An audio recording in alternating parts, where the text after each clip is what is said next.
அனைவருக்கும் வணக்கம். இப்போ நம்ம பார்க்க போகிறது இந்திய அரசியலமைப்பில் ஃபினான்ஸ் கமிஷன் பற்றி தான் பார்க்க போகிறோம். நிதி ஆணையம், ஓகேங்களா? ஸோ இது குறிப்பாக சொல்லணும்னா ஃபினான்ஸ் கமிஷன் உங்களுக்கு எக்கனாமிக் பார்ட்ல இருந்தும் கேட்கறதுக்கான வாய்ப்புகள் இருக்குது. அதே சமயம் பார்த்தீங்கன்னா இந்திய அரசியலமைப்பு பகுதியில இருந்தும் கேட்கறதுக்கான வாய்ப்புகள் இருக்குது. இல்லைனா உங்களுக்கு கரண்ட் அஃபேர்ஸில் ரீசெண்ட் அப்பாயின்மெண்ட்ல இருந்து கேட்கறதுக்கான வாய்ப்புகள் இருக்குது. ஸோ எல்லாத்தையுமே உள்ளடக்கி இருக்கிறது தான் இந்த வீடியோ. ஸோ கிட்டத்தட்ட பார்த்தீங்கன்னா 3 சப்ஜெக்ட் கார்லேட் ஆகுது. ஸோ அதனால் ரொம்ப கவனமாக பார்த்துட்டு வாங்க. வீடியோவை ஃபுல்லாக பாருங்கள். ரொம்ப ரொம்ப முக்கியமான தகவல் எல்லா இடத்துலையுமே இருக்குது. ஸோ மறக்காமல் பாருங்கள். சரி, ஃபினான்ஸ் கமிஷன் மற்றும் நிதி ஆணையம். ஃபினான்ஸ் கமிஷன் பார்த்தீங்கன்னா தொடங்கப்பட்டது 1951. இதனுடைய சரத்து பார்த்தீங்க அப்படின்னா 280 ஆர்டிக்கிள் 280, ஓகேங்களா? ஸோ அதே சமயம் பார்த்தீங்கன்னா 5 ஆண்டுக்கு ஒரு முறை ஃபினான்ஸ் கமிஷன் நிதி ஆணையம் அமைக்கப்படணும். அதுதான் விதி.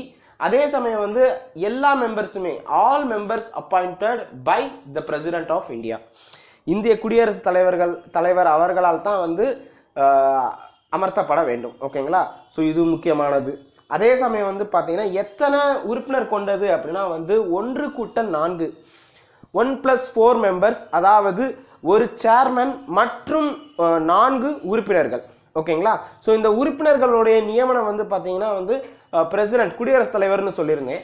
குடியரசுத் தலைவர் தான் இத்தனை காலம் இவர்கள் இருக்க முடியும், ஓகேங்களா? ஸோ 5 ஆண்டுக்கு ஒரு முறை இந்த ஃபினான்ஸ் கமிஷன் அமைக்கப்பட வேண்டும் அப்படின்னாலும் கூட இப்போ குறிப்பாக இப்போ ஒருத்தர் சேர்மனாக இருக்காருன்னா இவர் இத்தனை காலம் சேர்மனாக இருக்கணும் அப்படிங்கிற அந்த நோக்கம் யார்கிட்ட இருக்கும் அப்படின்னா அந்த பதவி காலம் யார்கிட்ட இருக்கும்னா பிரசிடென்ட் தான் வச்சிருப்பாரு. திடீர்னு பிரசிடென்ட்டுக்கு இவருடைய செயல்பாடு திருப்தி இல்லை அப்படின்னா பிரசிடென்ட் சொன்னால் வெளியே போக வேண்டியதுதான், ஓகேங்களா? அதே சமயம் ரீ அப்பாயிண்ட் செய்கிறதுக்கு பார்த்தீங்கன்னா இவங்களுக்கு எலிஜிபிள் இருக்கிறாங்க. எப்போ வேணாலும் ஏற்கனவே சேர்மனாக இருந்தவர்களோ அல்லது உறுப்பினர்களாக இருந்தவர்களோ மறுபடியும் உறுப்பினர்களாகவோ அல்லது சேர்மன் தலைவராகவோ நியமிக்கக்கூடிய எலிஜிபிள் இருக்கு அவங்களுக்கு. சரி, அடுத்தது பார்த்தீங்கன்னா இங்கேருந்து நம்ம இங்கே போகலாம். சேர்மனுடைய தகுதி என்ன? சேர்மனுடைய தகுதி என்ன அப்படின்னா நிதி ஆணையத்தில், அதாவது நிதி ஆணையத்தின் தலைவராக இருக்கக்கூடியவர் பார்த்தீங்கன்னா பொது பணிகளில் அனுபவம் வாய்ந்தவர்களாக இருக்க வேண்டும். அனுபவம் வாய்ந்தவராக இருக்க வேண்டும், ரொம்ப ரொம்ப முக்கியமானது இது. அடுத்தது 4 உறுப்பினர்னு சொல்லியிருந்தேன். இந்த 4 உறுப்பினர்கள் பார்த்தீங்கன்னா அவர்களுடைய தகுதி என்ன, அவர்களுடைய குவாலிஃபிகேஷன் என்னன்னு பார்க்கணும். அவர்களுக்கான குவாலிஃபிகேஷன் என்னன்னா உயர் நீதிமன்றம், அதாவது உச்ச நீதிமன்றம் சொல்லலை, கொஸ்டின் உச்ச நீதிமன்றம்னு கொடுப்பாங்க. யூபிஎஸ்சியில் கன்ஃபியூஸ் பண்ணுறதுக்காக சுப்ரீம் கோர்ட், ஹை கோர்ட்னு ஏதாவது கொடுப்பாங்க, ஓகேங்களா? ஸோ ஹைகோர்ட்டோடைய ஜட்ஜாக இருக்கணும் அல்லது அந்த ஜட்ஜா நியமிக்கக்கூடிய தகுதி படைத்தவராக இருக்கணும், ஓகேங்களா? ஸோ ஜட்ஜாக இருக்கணும் அல்லது நீதிபதியாக தகுதி, அதாவது நியமிக்கும் அளவுக்கு தகுதி படைத்தவராக இருத்தல் அவசியம். இரண்டாவது பார்த்தீங்கன்னா a person specified knowledge in finance and accounts of government, அரசாங்க நிதி மற்றும் கணக்கு பற்றி சிறப்பு அறிவு, ஸ்பெஷல் நாலேஜ், சிறப்பு அறிவு பெற்றவராக இருத்தல் வேண்டும். மூன்றாவது பார்த்தீங்கன்னா நிர்வாகம் மற்றும் நிதி, இதனை சார்ந்து பார்த்தீங்கன்னா அனுபவம் மிக்கவராக இருக்கணும். அறிவு சொல்லலை, அனுபவம் மிக்கவராக இருக்கணும். Wide experience in financial matters and in administration, அதாவது நிர்வாகம் மற்றும் நிதி இந்த ரெண்டுலையுமே அனுபவம் இருக்கணும். நான்காவதாக பார்த்தீங்கன்னா இவருக்கு பொருளாதாரத்தில் சிறப்பு அறிவு இருக்க வேண்டும், ஓகேங்களா? பொருளாதாரத்தில் சிறப்பான அறிவு பெற்றவராக இருத்தல் அவசியம். இப்போ இது எல்லாமே பார்த்தீங்கன்னா ஃபினான்ஸ் கமிஷனுடைய அந்த உறுப்பினர்கள் மற்றும் அவர்களுடைய தகுதி, ஓகேங்களா? ஸோ இப்போ அடுத்தது பார்த்தீங்கன்னா ஃபினான்ஸ் கமிஷனுடைய அதனுடைய ஃபங்க்ஷன் என்னன்னு பார்க்கணும். அது பார்க்கறதுக்கு முன்னாடி தற்சமயம், அதாவது பணிகள் பார்க்கறதுக்கு முன்னாடி இப்போ பார்த்தீங்கன்னா நிதி ஆணையத்தில் யார் யார் இருக்கிறா அப்படின்னு பார்க்கணும். ரொம்ப ரொம்ப முக்கியமானது 15வது நிதிக்குழு, ஓகேங்களா? 15வது நிதிக்குழு. 14வது நிதிக்குழு பார்த்தீங்கன்னா டாக்டர் ஒய்வி ரெட்டி இருந்தார். 2012 இது அப்பாயிண்ட் செய்யப்பட்டிருந்தாலும் 2015 20 வரைக்குமே இவர்களுடைய செயல்பாடுகள் இருக்கு. 2015 இருந்து 2020 வரைக்குமே ஒய்வி ரெட்டி தலைமையிலான அவங்களுடைய பரிந்துரை வந்து செயல்பாட்டில் இருக்குது. இப்போ புதுசாக வந்தவங்க வந்து பார்த்தீங்கன்னா வந்து ஃபினான்ஸ் கமிஷனில் ஃபினான்ஸ் கமிஷனராக, அதாவது சேர்மனாக வந்து பார்த்தீங்கன்னா வந்து 15வது சேர்மனாக என்கே சிங் ஐஏஎஸ், அதாவது நந்த் கிஷோர் சிங். இந்த விரிவாக்கம் எழுதிக்கோங்க, ரொம்ப ரொம்ப முக்கியமானது. ஏன்னா கொஸ்டின் கேட்கறதுக்கான வாய்ப்புகள் அதிகம் இருக்குது. ஓகேங்களா? ஏன்னா வந்து ஏற்கனவே நான் சொல்லியிருக்கேன், நிறைய தடவை டிஎன்பிஎஸ்சியில் ஏஓ ஹூம், ஆலன் ஆக்டோவியன் ஹூம் இது பற்றி கேட்டிருக்காங்க.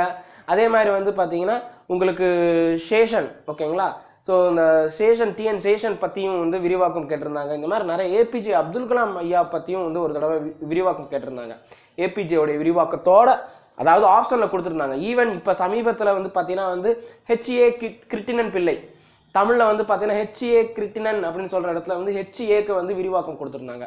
ஹென்ரி அப்படின்னு கொடுத்துருந்தாங்க. நிறைய பேர் தப்பு பண்ணாங்க. ஸோ அதனால வந்து என்கே சிங் அப்படின்னு கொடுக்காம நந்தன் கிஷோர் சிங் ஐஏஎஸ் இவர் தான் வந்து தலைவராக இருக்காரு. ரெண்டாவது வந்து பார்த்தீங்கன்னா வந்து திரு சக்தி காந்த தாஸ் ஐஏஎஸ் மெம்பராக, உறுப்பினராக இருக்காரு. ரொம்ப முக்கியமான இவர். ஸோ ஏன்னா வந்து எக்ஸ்டர்னல் அஃபேர்ஸ்லையும் இருந்திருக்காரு, இந்த மாதிரி நிறைய உயர் பதவியில் இருந்திருக்காரு. சொல்லப்போனால் தமிழ்நாட்டுக்கு ரொம்ப ரொம்ப நெருக்கமானவர் தான் சக்தி காந்த தாஸ். ஏன் அப்படின்னா வந்து இவருடைய பிறந்த மாநிலம் வந்து பார்த்தீங்கன்னா வந்து ஒரிசா. ஆனால் இவர் ஐஏஎஸ்ஸா பணியாற்றியது எல்லாமே வந்து பார்த்தீங்கன்னா தமிழகத்தில் தான் வந்து இவர் கேடர் வாங்கி ஐஏஎஸ்ஸா இருந்திருக்காரு. ஸோ முக்கியமானது தமிழ்நாடு அப்படிங்கிறதுனால, தமிழ்நாட்டில் கிட்டத்தட்ட இவ்வளோ வருஷம் வந்து பார்த்தீங்கன்னா ஒரு 15 வருடம் ஐஏஎஸ்ஸா ஒரு ஆட்சியராக இருந்ததுனால, உயரதிகாரிங்கிறதுனால கேள்வி கேட்கறதுக்கான வாய்ப்புகள் அதிகமாக இருக்குது. இவர் வந்து பெர்மனன்ட் மெம்பர்.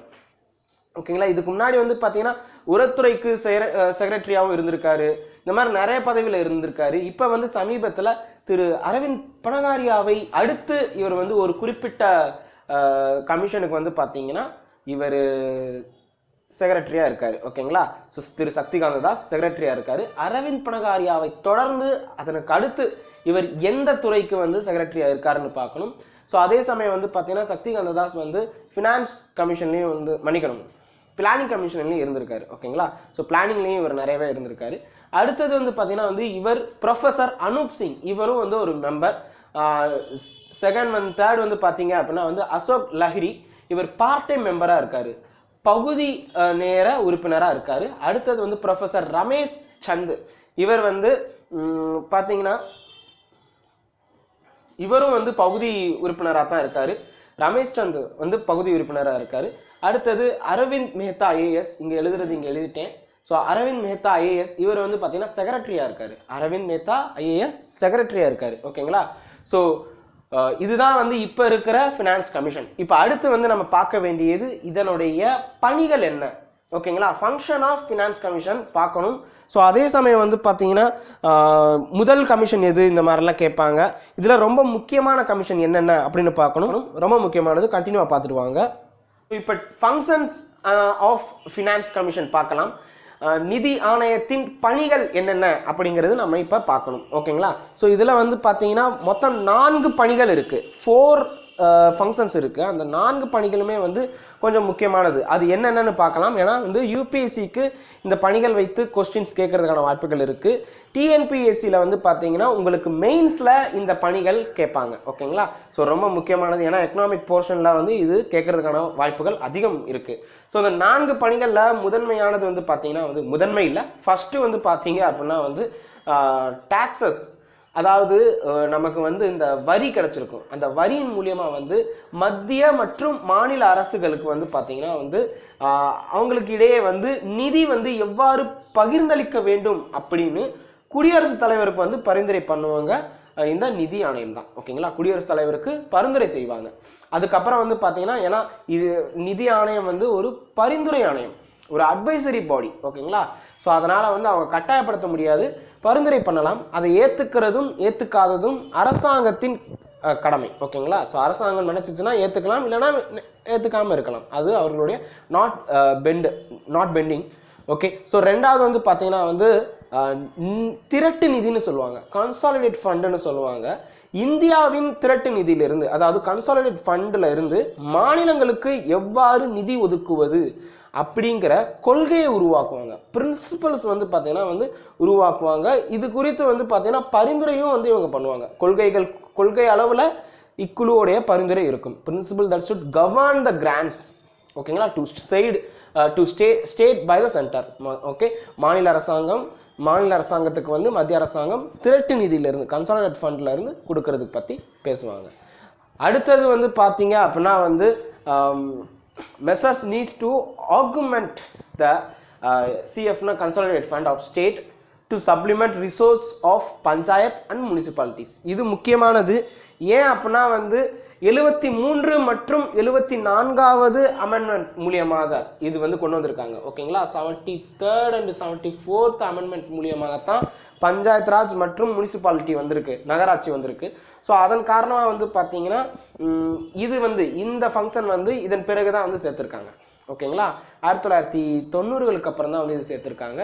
எப்போ வந்து இந்த பஞ்சாயத்து ராஜுக்கும் முனிசிபாலிட்டிக்கும் வந்து கான்ஸ்டிடியூஷன் அந்தஸ்து கிடைச்சிச்சோ அதுக்கப்புறம் தான் இது சேர்த்துருக்காங்க. இது என்ன அப்படின்னா வந்து மாநில அரசாங்கம் வந்து அவங்க கிட்ட இருக்கிற கன்சாலிடேட் ஃபண்ட்ல இருந்து திரட்டு நிதியில இருந்து பஞ்சாயத்து மற்றும் நகராட்சிக்கு வந்து எவ்வாறு பிரித்து கொடுக்கணும், நிதியை வந்து எப்படி கொடுக்கணும் அப்படின்னு பார்க்கறதுக்காக இந்த குழு வந்து பணிகள் செய்யும். அதே சமயம் வந்து 4வது வந்து பார்த்தீங்க அப்படின்னா வந்து நிதி குறித்த விஷயங்கள் தொடர்பாக வந்து குடியரசுத் தலைவருக்கு ஏதாவது ஒரு சந்தேகம் இல்லைன்னா ஆலோசனை கேட்கணும்னு நினைச்சாங்கன்னா வந்து நிதி ஆணையம் அவருக்கு வந்து ஆலோசனை வழங்கும். ஓகேங்களா.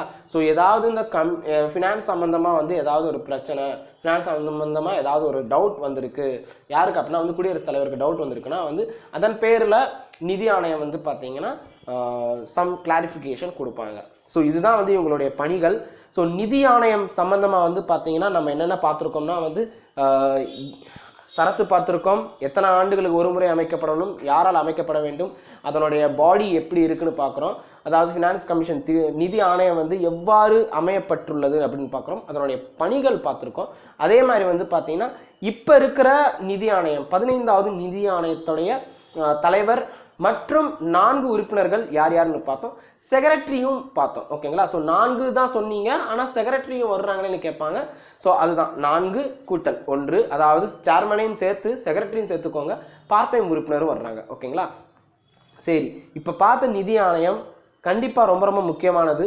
யூபிஎஸ்சி மற்றும் டிஎன்பிஎஸ்சி தேர்வில் ஒரு கொஸ்டின் கேட்கறதுக்கான வாய்ப்புகள் அதிகம் இருக்குது. 3 டிபார்ட்மெண்ட்டுமே சேர்ந்துருக்கும். அதான் நம்ம எக்ஸாமில் சொல்கிறேன். ஓகேங்களா. ஸோ எக்கனாமிக்ஸ்லேருந்து கொஸ்டின் கேட்பாங்க, அல்லது வந்து பார்த்தீங்கன்னா பாலிட்டியிலேருந்து கேள்விகள் கேட்கறதுக்கான வாய்ப்புகள் இருக்குது. அதே சமயம் வந்து பார்த்தீங்கன்னா உங்களுக்கு கரண்ட் அஃபேர்ஸ்லேருந்து கொஸ்டின் வரலாம். அதனுடைய உறுப்பினர்களை வச்சு ஏதாவது கேள்வி கேட்கறதுக்கான வாய்ப்புகளும் அதிகமாக இருக்குது. அதே சமயம் வந்து பார்த்தீங்கன்னா இதனுடைய ஒவ்வொரு நிதி கமிஷன் இருக்குது. ஒவ்வொரு நிதி கமிஷனில் முக்கியமான நிதி தலைவர் பற்றி நம்ம பார்க்கணும். ஓகேங்களா. நிதிக்குழு தலைவர் பற்றி நம்ம பார்க்கணும். அதில் வந்து பார்த்தீங்கன்னா வந்து ஃபஸ்ட்டு வந்தது யார் அப்படின்னா வந்து கேசி நியோகி. எழுதிக்கோங்க. மொதல் வந்து பார்த்தீங்கன்னா வந்து கேசி நியோகி. கேசி நியோகி ஃபஸ்ட்டு. 2வது வந்து பார்த்தீங்கன்னா வந்து கே சந்தானம்.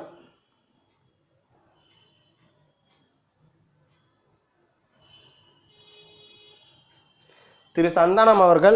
3வது வந்து பார்த்தீங்கன்னா வந்து ஏகே சந்த். ஆனால் ஏகே சந்தை விட வந்து பார்த்தீங்கன்னா இப்போ நமக்கு தேவையானது வந்து பார்த்தீங்கன்னா 4வதாக டாக்டர் பிவி ராஜமன்னார். 4வதாக. இது 2 3 வந்து சொல்லியிருக்கேன். 4வதாக வந்து பார்த்தீங்கன்னா டாக்டர் பிவி ராஜமன்னார். ஓகேங்களா. ராஜமன்னார்.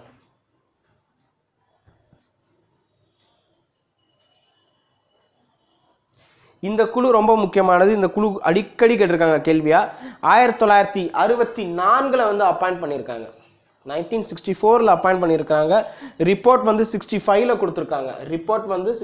கொடுத்துருக்காங்க. ஆனால் இந்த ஆணையத்துடைய செயல்பாடு இம்ப்ளிமெண்டேஷன் வந்து எப்போ இருந்து எப்போ நடந்திருக்கு அப்படின்னு கொஸ்டின் கேட்கறதுக்கான வாய்ப்பு இருக்குது. 66 69 66 69 வந்து இதனுடைய செயல்பாடு இருக்குது. கடைசியாக இருந்தது வந்து பார்த்தீங்கன்னா வந்து டாக்டர் ஒய்வி ரெட்டி, அதாவது 14வது. இப்போ வந்து 15 வந்து பார்த்தீங்கன்னா வந்து நம்ம பார்த்தோம். ஓகேங்களா. ஸோ என்கே சிங் பார்த்தோம். ஸோ அது கீழே வந்து பார்த்தீங்கன்னா சக்தி காந்ததாஸ் அவர்கள் உறுப்பினராக பார்த்தோம். ஸோ அதெல்லாம் பார்த்தோம். ஒரு 5 பேர் கொண்ட இது பார்த்தோம். அதாவது 1 சேர்மன், இன்னொன்று செக்ரட்டரி, அதனை சார்ந்து வந்து 2 பேர் பார்த்தோம். ஓகேங்களா. ஸோ இத்தனதும் நம்ம பார்த்துருக்கோம். இதில் வந்து பார்த்தீங்கன்னா கேள்வியாக கேட்கக்கூடியது இந்த doctor PV Rajamannar. Doctor PV Rajamannar ரொம்ப முக்கியம். ஃபினான்ஸ் கமிஷன் குவாசி ஜுடிஷியல் பாடியாக தான் இருந்திருக்கு. ஃபினான்ஸ் கமிஷன் வந்து பார்த்தீங்கன்னா குவாசி ஜுடிஷியல் பாடி. இதுக்கு வந்து பார்த்தீங்கன்னா இந்த பிளானிங் கமிஷன் சொல்லுவாங்க, திட்டக்குழுவுடைய தலையீடு அதிகமாக இருந்திருக்கு. இருந்தாலும் வந்து பார்த்தீங்கன்னா திட்டக்குழுக்கு, அதாவது பிளானிங் கமிஷனுக்கு வந்து பார்த்தீங்கன்னா வந்து அரசியலமைப்பு அந்தஸ்து இல்லை. ஆனால் ஃபினான்ஸ் கமிஷனுக்கு அரசியல் அந்தஸ்து இருக்கு, சரத்து 280 இருக்கு. இருந்தாலும் வந்து இதனுடைய டாமினேஷன் ஃபினான்ஸ் கமிஷன்ல நிறையவே வந்திருக்கு. ஸோ அதுக்கு உதாரணம் வந்து பார்த்தீங்கன்னா வந்து இப்போ இருக்கிற கமிஷன் கூட சொல்லலாம். ஸோ இது வந்து இருக்கக்கூடாது, இந்த டாமினேஷனை குறைக்கணும் அப்படின்னு வந்து பார்த்தீங்கன்னா யூனியன் கவர்மெண்ட்டுக்கு வந்து பார்த்தீங்கன்னா நிறைய பரிந்துரை பண்ணியிருக்காங்க. ஸோ அதே சமயம் வந்து பார்த்தீங்கன்னா இந்த ராஜமன்னார் அவர்கள் தான் வந்து இது பண்ணியிருக்காரு. ஓகேங்களா. ஸோ இதில் ஒரு குறிப்பிட்ட வாசகம் சொல்லியிருக்காரு. ஃபினான்ஸ் கமிஷன் வந்து பார்த்தீங்கன்னா ஒரு கான்ஸ்டிடியூஷன் பாடியாக இருந்தாலும் வந்து பார்த்தீங்கன்னா ஒரு குவாசி ஜுடிஷியல் பாடியாக இருக்குது. அதே சமயம் வந்து பார்த்தீங்கன்னா கவர்மெண்ட்டோடைய தலையீடுகள் வந்து பார்த்தீங்கன்னா நிறையவே இருக்குது. சில கவர்மெண்ட்டோட தலையீடு கேட்கறது இல்லை, நாங்கள் சொல்கிறது வந்து கேட்குறதே இல்லை, ஒரு பரிந்துரையாக தான் வச்சுருக்குறாங்க. ஸோ அதனால் வந்து கவர்மெண்ட் ஆஃப் இந்தியா வந்து பார்த்தீங்கன்னா நாங்கள் சொல்கிறத கேட்கணும் அப்படின்னு ஒரு கேஸ் மாதிரி ஒன்று சொல்லியிருப்பார், ஒரு இது நிறைய பரிந்துரை சொல்லியிருப்பார். ஸோ இது கொஞ்சம் முக்கியமான ஒரு தலைவர் அப்படிங்கிறதுனால அதிகமாக கேள்விகள் கேட்கப்பட்டிருக்கு. ஸோ அதனால் டாக்டர் PV ராஜமன்னார் 1964 இருந்திருக்காரு, அப்பாயிண்ட் செய்யப்பட்டிருக்காரு. அடுத்தது வந்து 65 வந்து பார்த்தீங்கன்னா ரிப்போர்ட் கொடுத்துருக்காரு. 66 69 இவருடைய ரிப்போர்ட்டை வந்து இம்ப்ளிமெண்ட் பண்ணியிருக்காங்க. ஓகேங்களா. ஸோ ரொம்ப முக்கியமானதுங்கிறதுனால தான் இந்த 2 பேர் பற்றியும் சொல்லியிருக்கேன். அதாவது KC நியோகி முதலாக வந்ததாக, K சந்தானம் அவர்கள் 2வது, 4வது வந்து பார்த்தீங்கன்னா டாக்டர் PV ராஜமன்னார். கடைசியாக இப்போ கொஞ்சம் நேரம் முன்னாடி நம்ம பார்த்தோம். ஸோ குழுவை பார்த்தோம். ஒரு ஃபினான்ஸ் கமிஷன் முழுவதுமாக நம்ம பார்த்தாச்சு. இதிலிருந்து கேள்விகள் எப்படி வேணால் வரலாம். சரி, கற்பது IASலேருந்து இந்த வீடியோ உங்களுக்கு பிடிச்சிருச்சுன்னா மறக்காமல் சப்ஸ்கிரைப் பண்ணுங்கள். அதே சமயம் உங்கள் நண்பர்களுக்கு பகிர்ந்துக்கோங்க. குறைந்தது வாட்ஸ்அப் மற்றும் ஃபேஸ்புக் குரூப்புக்கு ஒரு 3 குரூப்புக்காவது இந்த வீடியோவை ஷேர் பண்ணுங்கள். உங்களுக்கு இந்த தகவல் கிடைச்ச மாதிரி உங்கள் நண்பர்களுக்கும் போய் சேரட்டும். நன்றி, வணக்கம். Thank you so much.